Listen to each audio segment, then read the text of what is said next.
Артилеристи 44-ї бригади Збройних сил не залишають окупантам жодних шансів сховатися. Утилізовано 2 Саупіон, реактивну систему ГРАД та самохідну гаубицю МСТАС.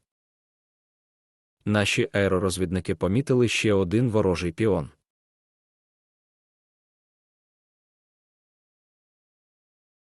А це ураження ворожої системи ГРАД високоточною зброєю.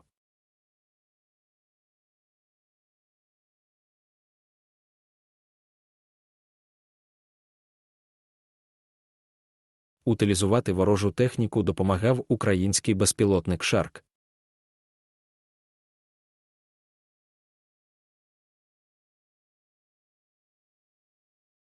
ЗСУ отримали від Швеції 8 колісних самохідних артилерійських установок «Арчер». Про це заявив міністр оборони Швеції Пол Йонсон. Таким чином, він офіційно підтвердив надходження цього озброєння до України. За словами Йонсона, самохідні артилерійські установки «Арчер» є важливими для українців, оскільки вони мають хорошу мобільність і Спецпризначенці знищили машину підтримки танків «Термінатор» і важку вогнеметну систему «Сонцепок».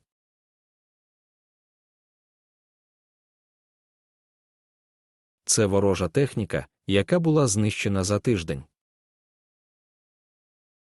Не залишали наші воїни без уваги і автомобілі з офіцерським складом ворога.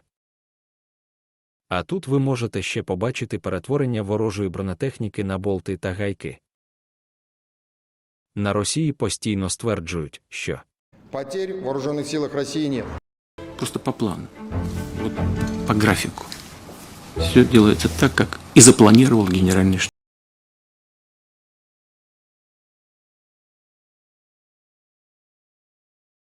Ну а це рідкісні останнім часом кадри застосування українськими військовими турецьких БПЛА «Байрактар». На відео він коригує вогонь нашої реактивної артилерії Сил оборони Півдня з «Хаймарс» по російському катеру, гаубиці Д-20 та ворожому танку Т-80 на Тендрівській косі Херсонської області.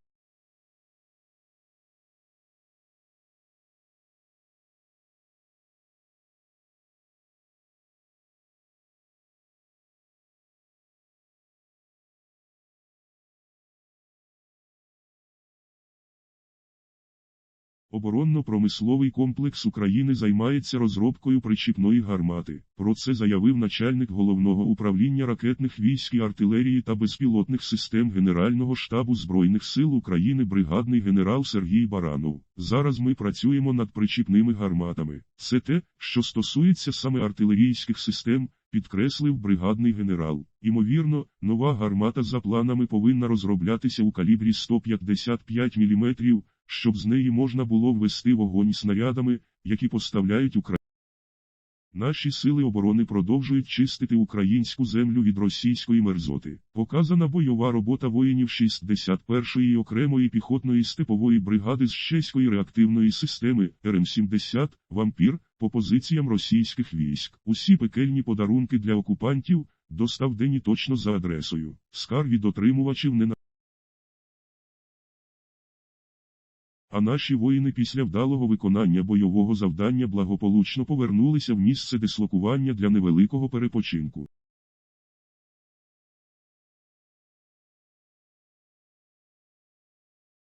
За останні 3 тижні під час штурму міста Авдіївка в Донецькій області російські окупаційні війська втратили приблизно 200 одиниць бронетехніки. Про це йдеться у розвідувальному огляді Міністерства оборони Великої Британії за 4 листопада. Як зазначається в огляді, таких втрат російські окупанти зазнали через ефективність сучасної української ручної протитанкової зброї, мін, скидів боєприпасів з безпілотників, а також високоточних артилерійських систем. За даними відомства, після таких втрат у бронетехніці окупаційні війська РФ почали використовувати мотопіхоту для атак на Авдіївку. Як і попередні російські наступи, штурми Авдіївки часто характеризувалися просуванням відкритою місцевістю, що призводило до великих втрат в особовому складі. Британська розвідка припускає, що з початку жовтня Росія в штурмах за місто втратила.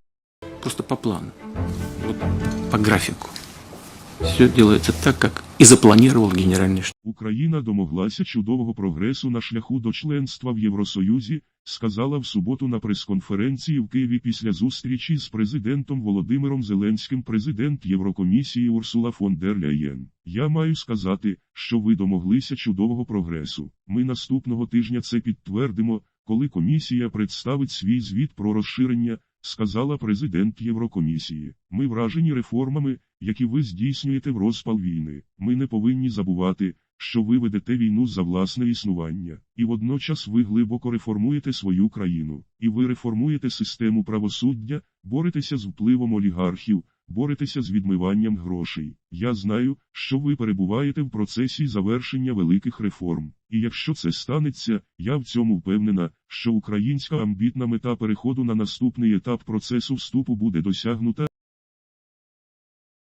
Розвідка 12-ї бригади спеціального призначення Національної гвардії Азов та бригадна артилерійська група разом з суміжними підрозділами зафіксували та утилізували 4 ворожі цілі. Мова йде про зенітно-ракетний комплекс «Стріла-10», АГС, БМП та мінометний розрахунок противника.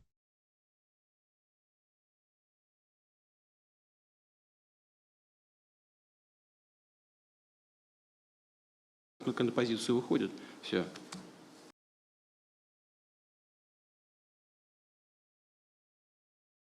Усі прильоти по окупантах лягли точно в ціль. Азов вкотре довів свій професіоналізм та велике прагнення назавжди вичистити нашу прекрасну землю від російської мерзоти.